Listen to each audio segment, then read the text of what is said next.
Buenas tardes con todos los que nos ven de diferentes regiones del Perú. Los saludamos desde el Ministerio de Salud, desde la Dirección de Salud, de la Dirección General de Telesalud, Referencias y Urgencias del Ministerio de Salud. Queremos darle la más cordial bienvenida a nuestra charla de TLIS, que es Información, Educación y Comunicación en temas de salud dirigida a toda la población. El día de hoy, 30 de septiembre, tenemos el tema Manejo y Diagnóstico de Sordera, a cargo del doctor José Luis de Vinatea Velarde. Él es médico otorrinolaringólogo asistente del Hospital Nacional Arzobispo Loaiza. Antes de comenzar, quisiéramos recordarles a todos los asistentes que pueden hacer cualquier pregunta o duda a través del chat del Zoom, así como a través de nuestro canal de YouTube. También estamos transmitiendo en vivo. Muy buenas tardes, doctor José Luis de Vinatea Velarde. Lo escuchamos atentamente. Adelante. Muy buenas tardes. En principio debo agradecer al Ministerio de Salud por la invitación para poder hablar de este tema tan importante y que vemos con mucha frecuencia los otorrinos en el hospital. Muy bien.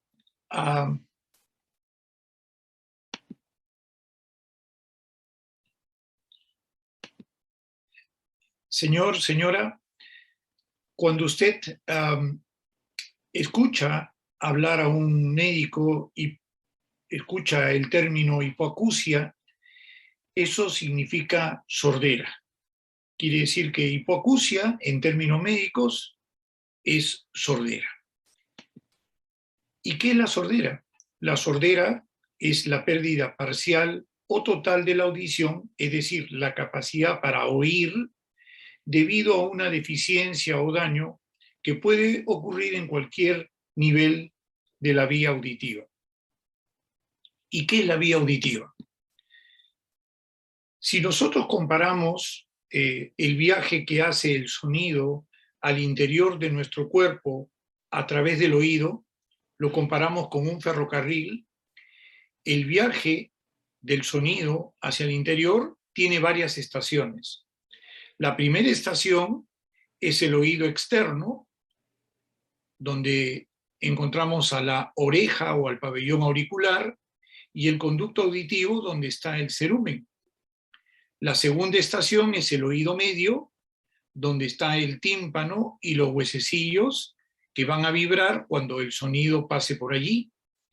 La tercera estación va a ser el oído interno, en donde se va a transformar el sonido, la energía sonora, en una energía eléctrica. Luego viene el nervio auditivo, que va a llevar la señal eléctrica hacia la última estación, que es el cerebro. Quiere decir entonces que el sonido va a pasar por varias estaciones, siendo la estación final el cerebro. Muy bien. Este problema de la sordera es importante, definitivamente lo es. Las estadísticas de la Organización Mundial de la Salud de marzo de este año nos indican que 1.500 millones de personas a nivel mundial tienen algún trastorno de audición. De esos 1.500 millones de personas, 430 millones necesitan rehabilitación o algún tipo de tratamiento o prótesis auditiva. Y de esos 430 millones, 340 millones viven en países de medianos o bajos recursos, como nuestro Perú. Entonces es un problema realmente importante. Las causas de la sordera, en realidad, tendríamos que encauzarlas por el periodo de vida, por cada etapa de la vida de nosotros, porque afecta a cualquier edad en la sordera y tiene causas específicas para cada periodo de la vida. Lo que sí se ha comprobado es que la incidencia de la sordera aumenta con la edad. ¿Qué es la incidencia? Es el número de casos nuevos que se presentan en una determinada población. Es decir, que a medida que uno va avanzando en edad, va aumentando el número de sordos. Muy bien. Las causas, como decía, pueden estar relacionadas o están relacionadas definitivamente en cada periodo de vida. Por ejemplo, ya desde antes que nazca un ser humano, pueden haber causas que le provoquen sordera. Por ejemplo, hay factores genéticos e infecciones intrauterinas como la rubiola y el citomegalovirus, que es un tipo de virus herpes, que puede provocar sordera en el niño que está en el vientre materno, ¿correcto? También existen causas perinatales, es decir, alrededor del parto, la asfixia perinatal o que el niño tenga un color muy amarillento que nosotros le llamamos a esto ictericia, hiperbilirubinemia, también es una causa de sordera. El bajo peso al nacer también es una causa de sordera en el momento en que el niño está naciendo. Ahora, también tenemos causas en la infancia y en la adolescencia, las otitis crónicas, la presencia de líquido en el oído medio, las meningitis y otras infecciones en la infancia y en la adolescencia nos van a condicionar sordera.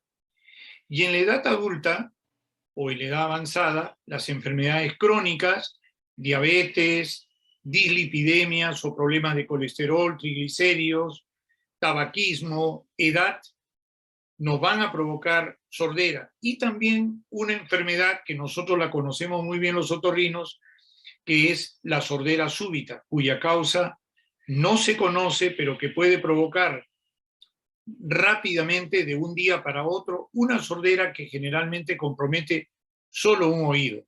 Pero definitivamente, si el paciente siente que el sonido o la audición se ha perdido en un oído de un momento a otro, tiene que ir a un otorrino.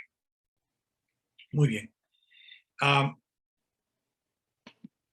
También hay factores que no están relacionados solamente con la edad, sino que se pueden presentar a lo largo de la vida, como son los tapones de cerumen. Eso es simplemente el hecho de que uno nace con una mayor cantidad de glándulas ceruminosas y estas van a producir un aumento o una acumulación de el cerumen, que es un factor protector del oído, pero que por producirse en mayor cantidad van a producir este tapón que va a provocar sordera. También tenemos traumatismos en el oído o en la cabeza de manera voluntaria o involuntaria por prácticas deportivas o por accidentes o por algún otro tipo de evento. La exposición a ruido o sobre todo a ruido por maquinaria industrial, por armas de fuego. Hay trabajos que condicionan el uso de armas de fuego, la Policía Nacional, el Ejército, en fin. La maquinaria industrial, los instrumentos musicales en vivo van a provocar también exposición a ruido que puede lesionar. El ruido es un contaminante ambiental, quizás, como digo yo, más peligroso que la propia basura, porque el ruido no se observa, no se ve, y la gente no tiene conciencia de algo que no lo ve, que es algo invisible, pero que sin embargo puede causar daño al oído. También hay medicamentos e insumos ototóxicos, tanto de índole laboral como médico, que también pueden provocar sordera. Y las carencias nutricionales.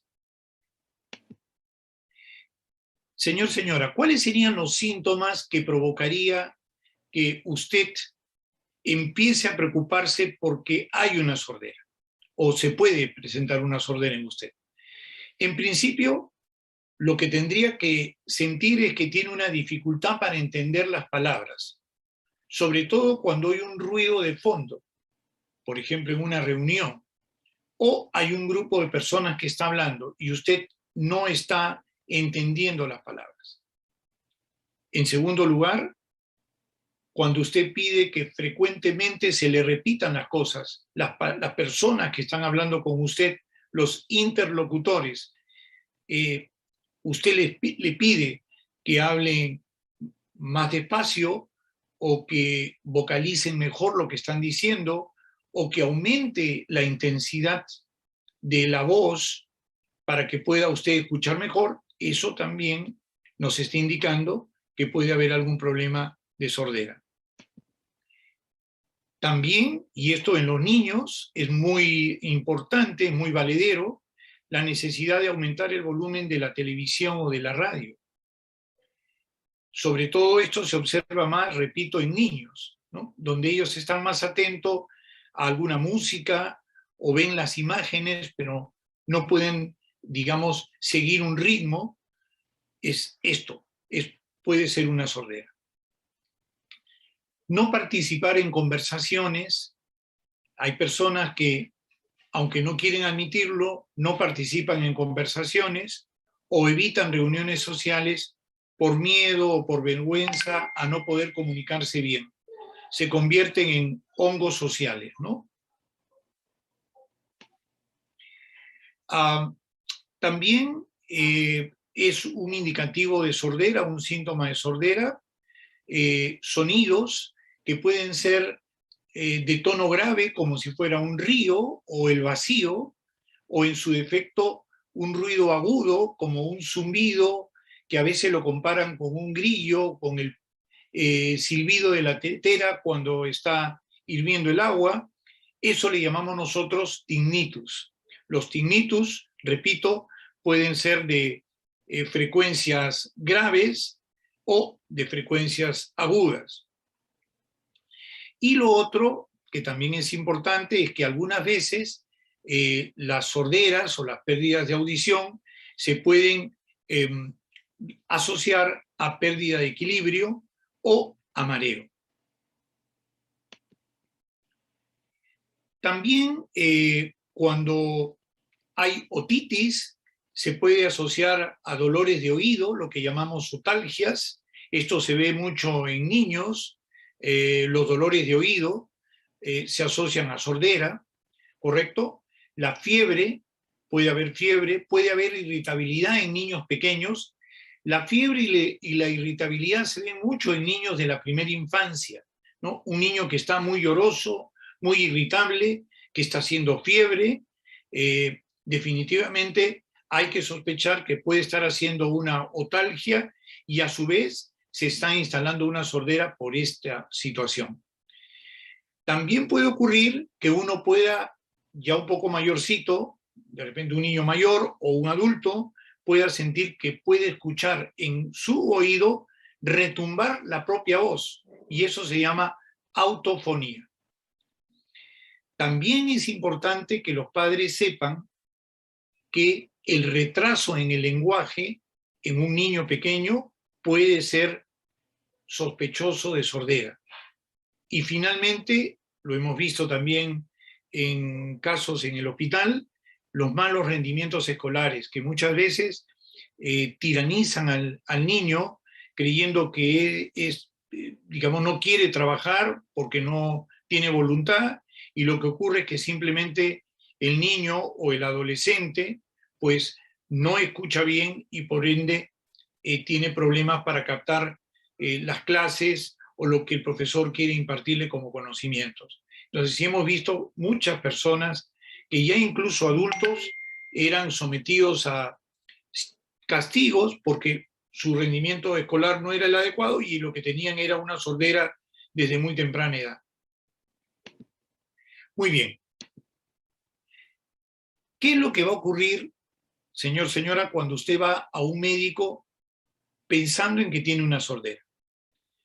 Lo que va a hacer el médico es entrevistarla, va a hacer una historia clínica y el médico va a establecer el diagnóstico de sordera utilizando algunas pruebas básicas, que es lo mínimo que podemos hacer cuando queremos investigar sordera.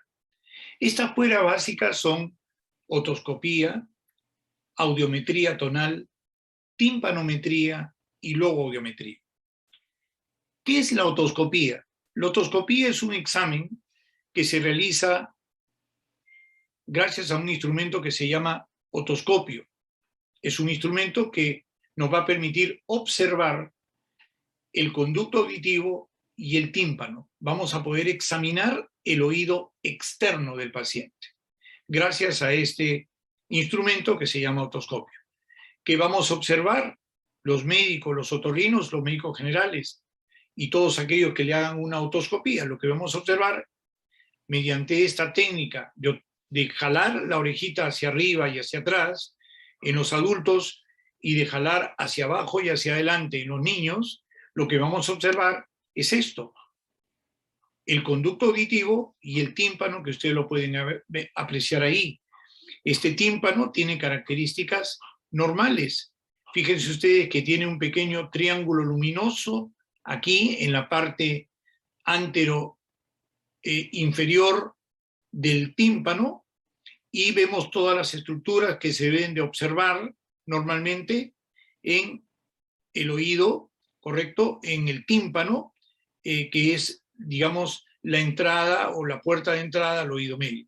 Esto es lo que debemos de ver normalmente, pero podemos ver esto: una otitis media aguda, en donde el tímpano ha perdido su transparencia y estamos viendo un tímpano con un contenido de color amarillento. El tímpano está abombado como si fuera a explotar y además tiene un halo de congestión al costado y en la parte alta, ¿no? Muy bien. Pero también podemos ver esto, que es una perforación del tímpano. Si nosotros nos ponemos a comparar la primera imagen, esa que hemos visto de un tímpano normal, comparada con esta, donde hay un hueco, una perforación, ¿no? Y dentro de ese hueco podemos ver la membrana, el tejido que, digamos, el epitelio o el tejido que está forrando el oído medio, que también no tiene características muy normales. Todo esto lo vemos nosotros, los médicos, con este examen de otoscopía. También podemos ver esto, que es frecuente. Este es un tapón de cerumen. Lo que les decía hace un momento, el cerumen se puede acumular en tal forma que pueda ocluir totalmente el conducto auditivo y no podamos ver el tímpano que está en la parte posterior. Muy bien, la otra prueba que va a solicitar el médico luego de haber hecho una otoscopía conveniente, y aquí una reflexión muy importante: los médicos del primer nivel, y lo hemos visto muchas veces, deben practicar otoscopía como una parte básica del examen clínico, porque muchas veces los informes que recibimos en donde se supone se ha hecho una otoscopía, pues en realidad no corresponden a la realidad, se observan, digamos, apreciaciones erradas. ¿Y esto por qué? Porque simplemente no se ha practicado el examen de otoscopía, que es una cosa tan sencilla. El segundo pilar de diagnóstico de la sordera es la audiometría. La audiometría es lo que ustedes están viendo aquí. Se realiza con un aparato electrónico que se llama audiómetro. Se va a colocar al paciente en una cabina y a través de este aparato electrónico se van a pasar sonidos digamos, del silencio hacia lo más fuerte, hasta que el paciente alce la mano y escuche el sonido, o al revés, desde lo más fuerte hacia el silencio, hasta que el paciente deje de escuchar. Lo cierto es que esta prueba lo que va a hacer es fundamentalmente calcular cuantitativamente el umbral, la capacidad de audición de una persona. Esta audiometría, digamos, tiene un informe que es se llama audiograma. Aquí se van a poner los hallazgos de la audiometría.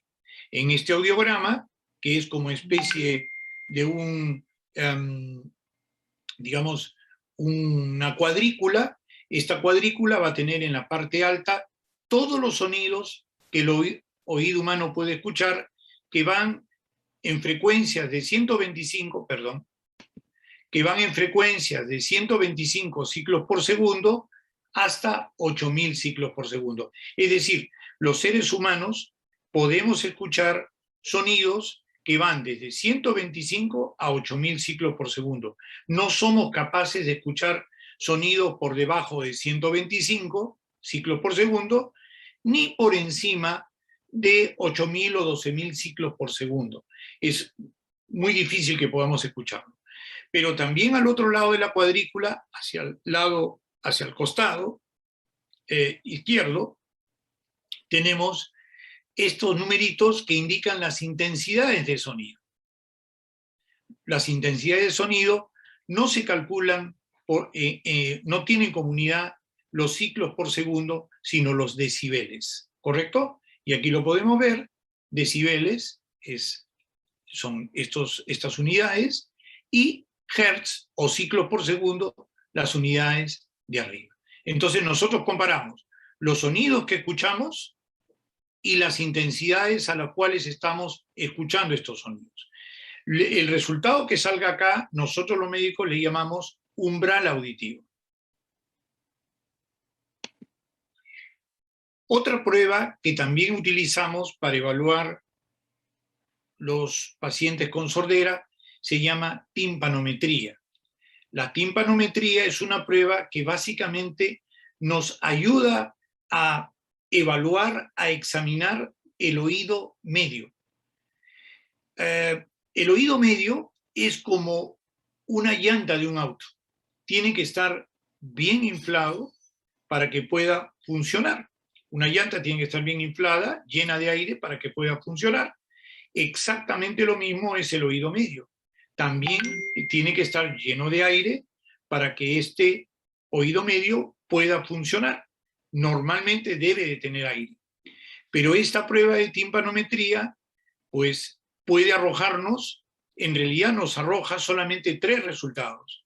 Una curva A, que es la que estamos viendo aquí, que es una curva como un cerrito, una curva B, que nos indicaría que el oído medio, no es una curva B, la curva B es una curva plana, nos indicaría que el oído medio está lleno de líquido, la curva B, que puede ser sangre, que puede ser pus, que puede ser líquido seroso, moco, en fin.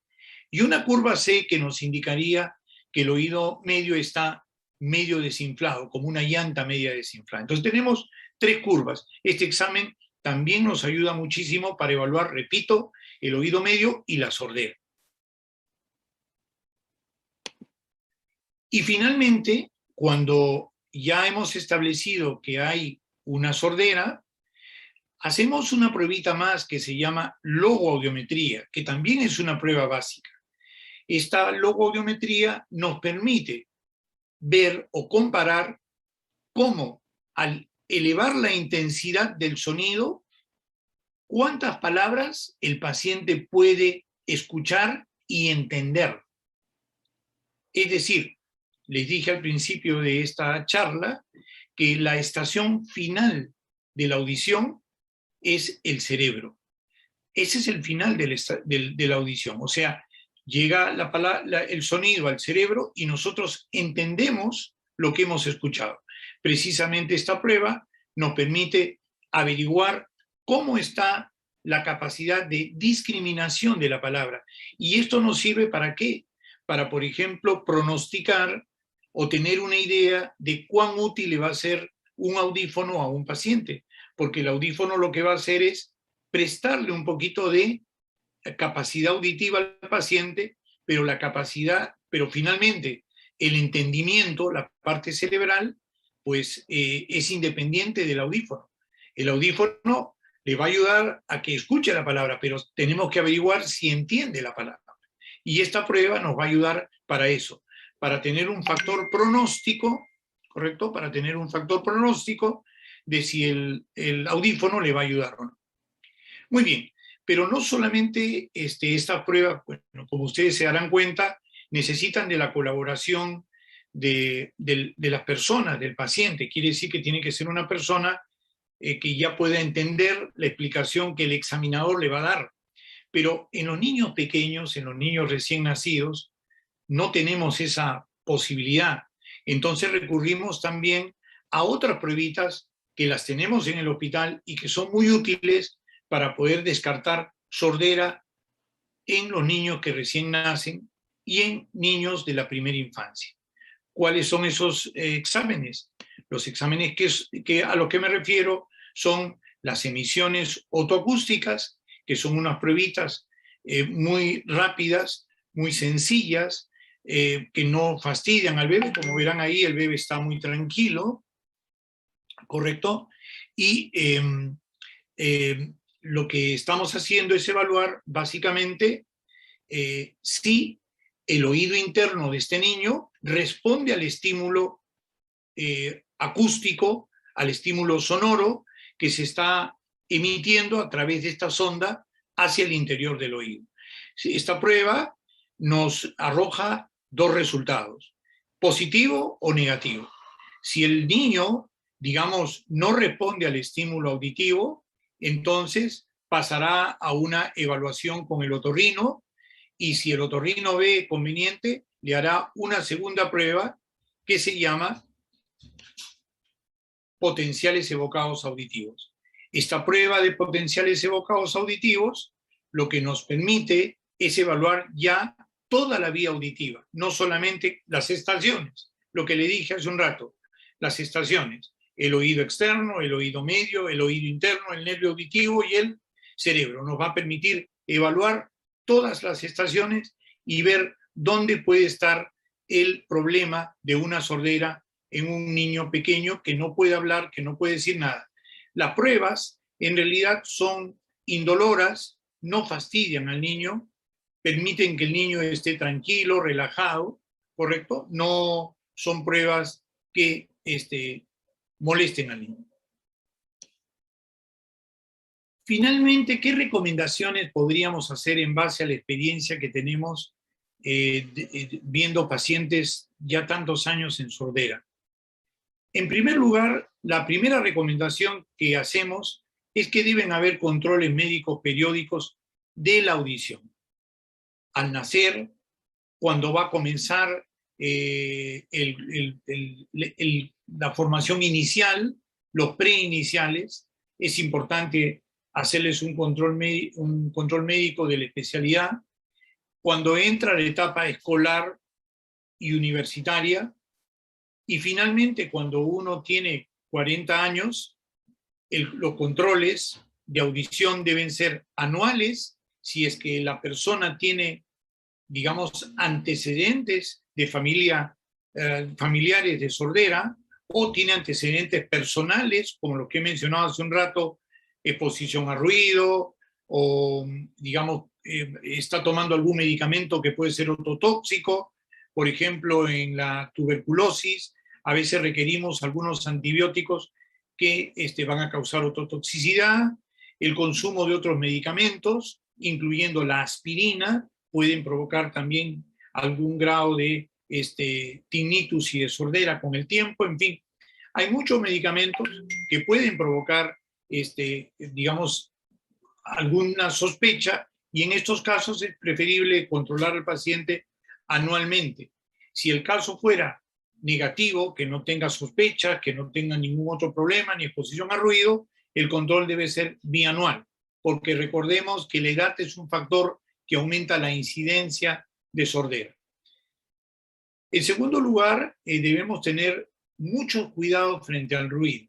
Nuevamente les vuelvo a repetir, la gente muchas veces cuando no ve algo cree que no existe, y el ruido es un factor que existe y que puede causar grave daño al oído.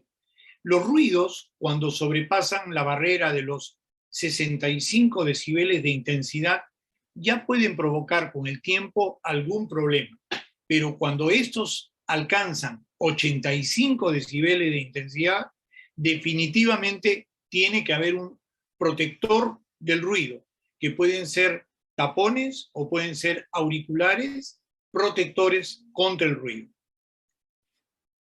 En tercer lugar, también vemos con mucha frecuencia que la gente tiende a limpiarse con exageración el conducto auditivo. Y a veces no está contento solo con eso, sino que se introduce cosas extrañas, hace la limpieza con ganchitos, con palitos, con crochets y qué sé yo, o se empiezan a colocar pues gotas de leche materna, limón, alcohol y qué sé yo. Entonces, no deben tocarse el conducto auditivo. No es necesario que el paciente esté limpiando exageradamente con jabón o con algún adminículo el conducto auditivo. No lo necesita. Si fuera el caso que produce mucho cerumen, tiene que ir al otorrino o a un médico general que sepa hacer un lavado de oído. En tercer lugar, el tratamiento de la sordera debe ser lo más precoz posible. Vuelvo a repetir, debe ser lo más precoz posible, por las consecuencias que puede ocasionar en la niñez. Es evidente que puede causar problemas de retraso del lenguaje y lo que ya habíamos hablado de un problema de problemas en el rendimiento escolar. Pero también puede ocurrir esto en las personas mayores, porque en las personas mayores, en la medida que no escuchan palabras, empiezan a perder vocabulario, y es lo que pasa con el sordo que tiene mucho tiempo sordo o que tiene una gran sordera. Como ya no puede escuchar, las palabras, su vocabulario se empieza a recortar. Y hemos visto en consultorios personas mayores que prácticamente pues tienen un lenguaje básico y ya no pueden contestar muchas preguntas porque solos tienen ese arsenal de lenguaje. En cuarto lugar, el tratamiento para la sordera puede ser médico, quirúrgico o mediante adaptación de prótesis auditivas. Fíjense, estos eran las famosas cornetas que se utilizaban, ¿no? O los cornetines que se utilizaban para los sordos, ¿no? Y pues ahora con la tecnología tenemos audífonos invisibles, tenemos también implantes cocleares que permiten que un niño pequeñito que ha nacido sordo pueda con este implante coclear lograr volver a escuchar. Igualmente también tenemos dispositivos osteointegrados que permiten en los niños que no tienen orejitas, por ejemplo, que han nacido con malformaciones congénitas, pero que tienen el oído interno sanito, podemos lograr con estos dispositivos osteointegrados volver a hacerlos escuchar. Como verán, tenemos muchas posibilidades para ofrecerle al paciente, y bueno, es un problema que, como repito, muchas veces se deja de lado. Las personas con sordera pueden verse regias, muy llenas de salud, pero si no escuchan, se convierten, como lo dije en esta exposición, en hongos sociales, en una grave discapacidad y en una gran pena porque no pueden escuchar a sus seres queridos, no pueden asistir a un espectáculo público porque no entienden, no llevan el ritmo del sonido, entonces es una verdadera tragedia. Muy bien, aquí he terminado un poco lo que les quería mencionar. Si hay alguna pregunta que ustedes quieran hacer, encantado. Muchísimas gracias, doctor José Luis Minatea, por la presentación, por la información que nos ha brindado. Sí, nos han llegado algunas preguntas. Nos dicen,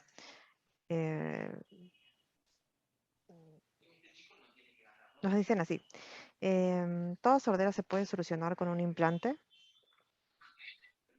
¿Se refieren a un implante coclear? Ok, no. El implante coclear requiere definitivamente de un estudio del paciente para que podamos ver si el oído interno... A ver, partamos por lo siguiente. Un implante coclear es un bypass. Es un bypass que utilizamos para poder empatar el nervio auditivo a un filamento metálico que es del implante coclear.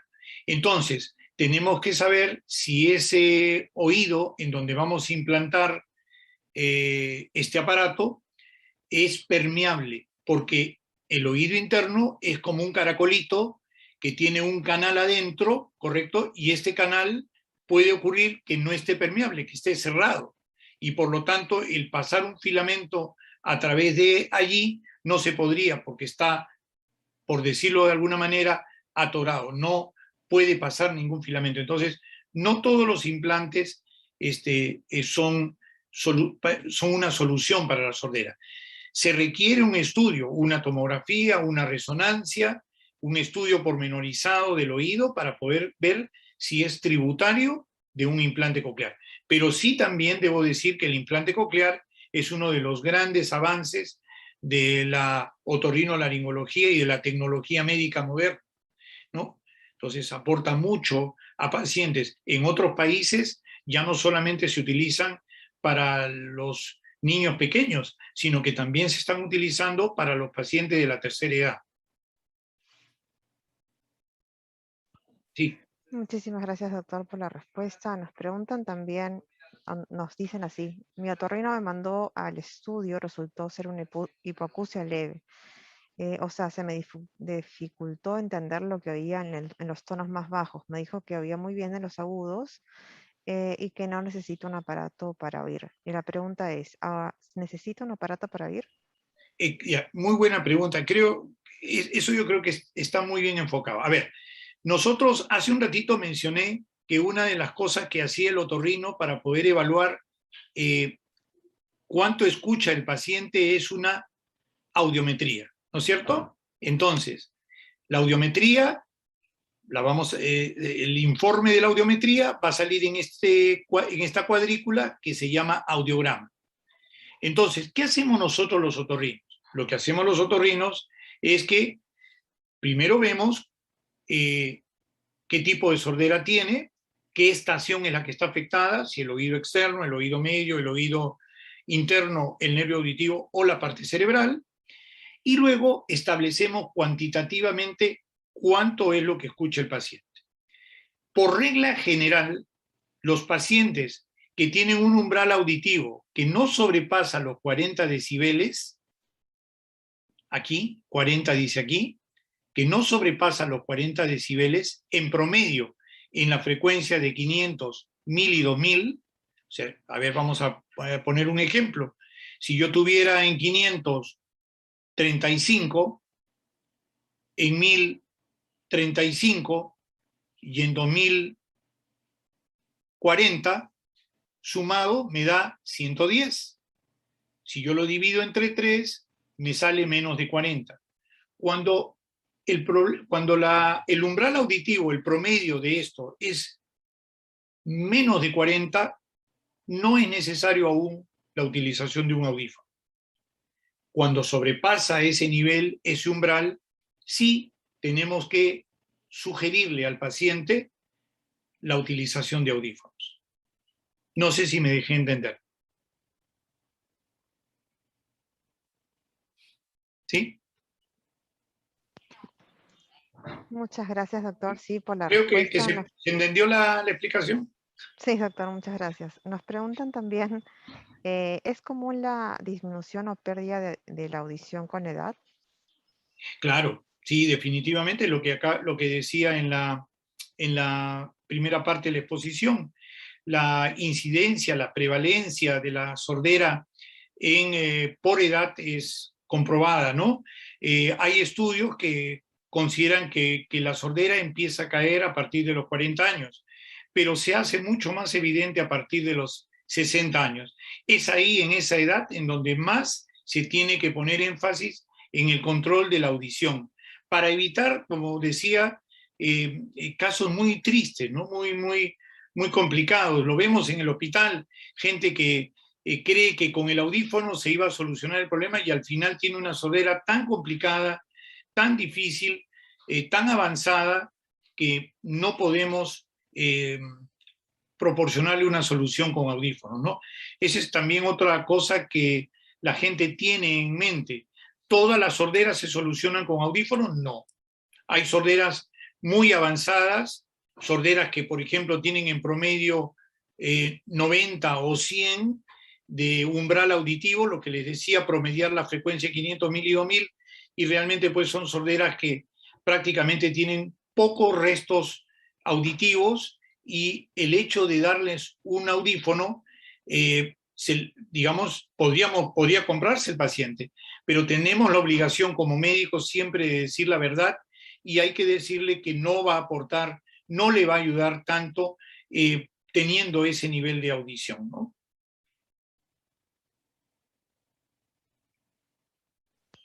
Muchas gracias, doctor, por la respuesta. Nos preguntan también cuál es la forma correcta de realizar la limpieza de oído y con qué frecuencia debe hacerse. Como diría mi maestro, tendría que hacerla con el codo. No se debe de limpiar el oído.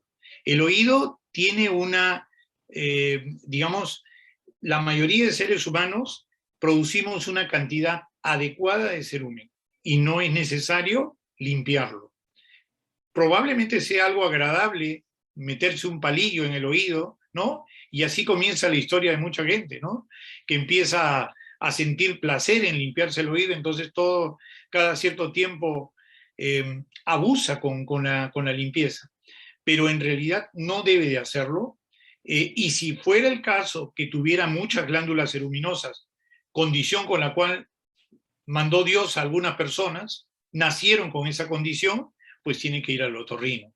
No, el otorrino es el que va a hacerle la limpieza, o un médico general que tenga práctica en hacer lavados, podría hacer el lavado de oído, que no es tampoco un procedimiento cosmético, ¿eh? Porque hay mucha gente que cree que pide lavado de oído como si fuera pues una peluquería o que le van a hacer una manicure, ¿no? No es una cuestión cosmética, es un procedimiento médico. Y tiene una técnica también, no es cuestión de que yo voy a echar con una jeringuita agüita en el oído, no. Tiene una técnica para evitar lastimar el conducto y evitar, digamos, que el lavado resulte siendo fastidioso. Muchas gracias, doctor, por la respuesta. Nos preguntan también, ¿hay alguna asociación entre los niños con labio leporino y sordera? Y si fuera así, ¿cuál sería el tratamiento? Ok, las sorderas pueden ser sindrómicas, ¿no? Para comenzar, no existe relación entre labio leporino y sordera en sí, pero lo que ocurre es que cuando nosotros tenemos un paciente con labio leporino, estamos hablando que hay digamos, una dismorfia, una alteración estructural en la cara, en el tercio inferior. Entonces, esto puede ser sindrómico, es decir, puede venir acompañado de otras malformaciones congénitas, incluyendo algunas alteraciones que no la vamos a poder visualizar bien, como son, por ejemplo, la trompa de Eustaquio, que es el conducto que comunica la parte posterior de la nariz con el oído medio. Hace un rato, cuando hablaba yo del oído medio y les decía que era como, estaba inflada como la llanta de un auto, ¿de dónde saca aire el oído medio? Porque está en el medio, no está ni en la parte exterior ni en la parte interna, o sea, está en el medio. ¿De dónde obtiene aire el oído medio? Lo obtiene de la trompa de Eustaquio, que es un tubito que comunica la parte posterior de la nariz con el oído medio. Entonces, si yo tengo una alteración, una dismorfia, una cuestión estructural como un labio leporino, un paladar hendido, ¿no? Puedo sospechar que también hay una malformación en la trompa de Eustaquio, ¿no? Entonces, eso me provocaría que el oído medio, digamos, no esté lleno de aire, no esté pletórico de aire, y por ende, o en su defecto, que tenga demasiada entrada de aire. Y eso me provocaría también una sordera por falla del oído medio.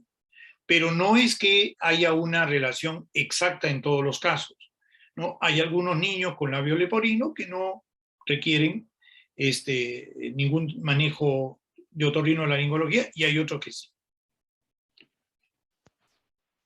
Muchas gracias, doctor, por la respuesta. Nos preguntan también, ¿hay algún tipo de sordera que pase de generación en generación, sea varón o mujer? ¿Y cuál sería la etiología? Bueno, la etiología es definitivamente la herencia, ¿no? Sí, hay sorderas, digamos, que van pasando, o sorderas de índole familiar que van pasando de una generación a otra. Incluso hay enfermedades como la otosclerosis, que es una enfermedad que va pasándose de una generación a otra, y esta otosclerosis, para que, digamos, el público lo entienda, es vendría a ser como una especie de osificación precoz del oído interno. El oído interno en realidad es como un globo de agua, está lleno de agua, y dentro de ese globo de agua grande hay uno más chiquito. Ese es un oído interno, ¿no es cierto? Está lleno de líquido. Las paredes de ese globo son blanditas, pero cuando estas paredes se empiezan a osificar, principalmente a nivel de una parte que es, digamos, la ventana oval, que es la comunicación entre el oído medio y el oído interno, pues al osificarse eso, se interrumpe el paso de la vibración del sonido y el paciente empieza a sentir problemas de sordera desde muy joven, desde adolescente. Generalmente esto se ve más en mujeres. Hay un promedio de 2-1 en donde se afecta más a las mujeres, pero también hay sorderas de tipo neurosensorial que van pasando de generación en generación. Cuando me refiero a sorderas neurosensoriales, me refiero a sorderas por falla del oído interno. Acuérdense de las estaciones de la audición: oído externo, oído medio, oído interno, nervio auditivo y cerebro. Entonces se puede afectar el oído interno, y al afectarse se llama sordera, hipoacusia o sordera neurosensorial. Muchas gracias, doctor, por la respuesta. Nos preguntan también, ¿el audífono puede detener la sordera? Y si se usa constantemente, ¿puede llegar a ser dañino? Ok, ahí hay un campo controversial en otorrinolaringología. Como todo en la vida, siempre hay alguna controversia, ¿no? Siempre hay discusiones, siempre hay gente que, bueno, considera que no, considera que sí. El audífono no va a detener la sordera. No, no la va a detener. El audífono es como la muleta para un cojito, para una persona que digamos, tiene un problema al caminar. La muleta lo que va a ayudar es a ayudarlo a caminar, pero no le va a devolver las piernas. ¿De acuerdo? Igual, el audífono es una prótesis que lo que va a permitir es un altoparlante, que lo que va a permitir es que el paciente pueda, bajo esa ayuda, poder escuchar de alguna manera mejor, siempre y cuando tenga la discriminación de la palabra, repito, y lo hemos visto aquí, hace un rato lo he mencionado, siempre y cuando la última estación, la estación cerebral, en donde se discriminan las palabras y se estudia bajo la logoaudiometría, que es esta prueba que le dije aquí, esta de aquí, si esta capacidad de discriminación de la palabra es buena, entonces el audífono probablemente le sirva mucho más. Pero decía que es controversial porque aquí entramos a, digamos, la utilización de medicamentos. Medicamentos que se consideran irrigadores cerebrales, antioxidantes, que son alternativas que se pueden dar desde el punto de vista médico, tratamiento con pastillas, con medicamentos, pero esto es controversial. Hay gente que acepta la utilización de esto y hay gente que no lo acepta. En lo personal, yo sí lo uso, y de alguna manera siento que mis pacientes se sienten cobijados en la idea de que les va a ayudar, ¿no es cierto? Entonces, hay gente que no, hay colegas otorrinos, se acepta digamos, la posición de ellos, que dicen no, no le puedo dar nada porque no le va a ayudar, o esto es algo por vejez y, digamos, usted tiene que esperar. Yo no acepto esa posición pasiva, no la acepto. Entonces, yo sí recurro a algunos medicamentos y repito, mis pacientes se sienten muy confortables. Muchas gracias, doctor, por la respuesta. Nos preguntan también, si tengo laberintitis, ¿puedo llegar a sordera? Existen algunas enfermedades. A ver, aquí partamos de una cosa muy importante. Cuando yo hablaba de las estaciones, mencioné el oído interno. El oído interno tiene, para que me comprenda el público, está formado por dos partes, por dos oficinas. Una oficina encargada de la audición, que se llama caracol, y una oficina encargada del equilibrio, que se llama laberinto. Entonces, existen enfermedades que van a afectar una oficina, el caracol o el laberinto, o pueden haber enfermedades que afecten a las dos. Por ejemplo, la más conocida de todas se llama enfermedad de Meniere. La enfermedad de Meniere, por un médico francés, Próspero Meniere, que fue el que la descubrió, y que curiosamente pasaron los años, casi 10 años, antes que le dieran la razón de lo que había encontrado. Él ya no estaba en vida. Pero bueno, la enfermedad de Meniere es una enfermedad que afecta tanto al laberinto, que es el órgano del equilibrio en el oído, como al caracol, que es el órgano de la audición. Entonces, podemos, de alguna manera, tener allí un ejemplo de lo que me están mencionando. Pero no solamente es enfermedad de Meniere, también tenemos problemas de senilidad, ¿no? De cocleopatías por edad, que pueden provocar que se afecte tanto el laberinto como la audición. Y es por eso que vemos muchas personas mayores que van perdiendo capacidad o reacción, trastabillan, se caen, o cuando se quieren parar en la silla, digamos, no encuentran una estabilidad, eh, porque empiezan a fallar los reflejos laberínticos, así como también la audición. Entonces, por senilidad también puede haber este tipo de problemas, ¿no? Muchas gracias, doctor, por la respuesta. También nos preguntan, ¿una otitis mal curada puede llevar a sordera? Claro, claro que sí, por supuesto que sí. Una infección al oído, y lo vemos en el hospital frecuentemente, por eso es que siempre insistimos en que debe haber un control médico en las personas. Las perforaciones, las otitis medias crónicas condicionan graves problemas de sordera, y muchas veces ya al paciente lo único que podemos hacer es decirle que podemos corregir la perforación, pero que lamentablemente la parte auditiva ya no vamos a poder recuperarla del todo por el tiempo que ha pasado con esta infección. Entonces, efectivamente, cualquier supuración, cualquier infección en las personas, donde estén, siempre busquen digamos, una evaluación de un especialista. Repito, la gente luce regia, se le ve maravillosa, pero sordos no logran absolutamente nada. No pueden lograr muchas cosas, inclusive de repente por ahí poder estudiar o otras cosas. No pueden, porque lamentablemente dejaron pasar la infección, como no la ven, porque está metida dentro del oído, no la ven, no le toman importancia. Y lo vemos frecuentemente en el hospital. Muchísimas gracias, doctor, por la respuesta. Tenemos una pregunta más. Nos dicen, ¿qué podemos hacer si se produce exceso de cerumen? Ir al otorrino. Ir al otorrino. Eso es lo que tienen que hacer. No hay otra forma.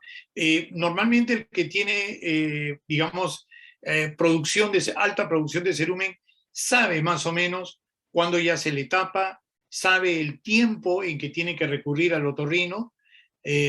Tengo pacientes que los he visto desde niños, ya son mayores, incluso hasta con hijos, y van cada cierto tiempo porque saben que ya les toca su lavado, o ellos sienten que no escuchan bien, ¿no? Que ellos no se toquen, por supuesto. Muchísimas gracias, doctor, por responder todas estas preguntas. ¿Tendría alguna recomendación final para todos los que nos están viendo? Que le demos importancia a la audición, que le demos importancia a la audición, porque la verdad es que eh, sí percibo que mucha gente no le da importancia o espera el último momento, con muchos mitos y muchas cosas, que me va a ayudar el audífono, o al revés, que el audífono no me va a ayudar y por lo tanto no voy a ir. En fin, debemos ser conscientes que el oído es un órgano de los sentidos de los más superiores. Es uno, junto con la visión, los seres humanos utilizamos el órgano del oído, la audición, para cosas muy sublimes. Una música nos puede hacer recordar a nuestra madre, a nuestra patria, nos puede hacer reír, llorar, emocionar. Entonces es un órgano de los sentidos superior, igual que la visión. Entonces debemos de cuidarlo, debemos de cuidarlo.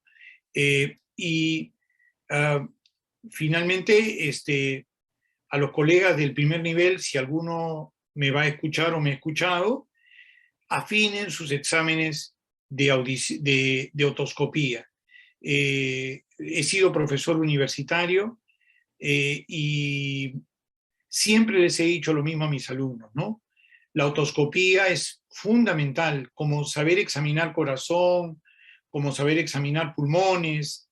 Eh, la otoscopía es un examen básico, básico, básico, y todo médico general debe de saber hacerlo y debe de saber interpretar lo que ve para que pueda enviarlo, si es necesario, al nivel superior y tenga un diagnóstico correcto.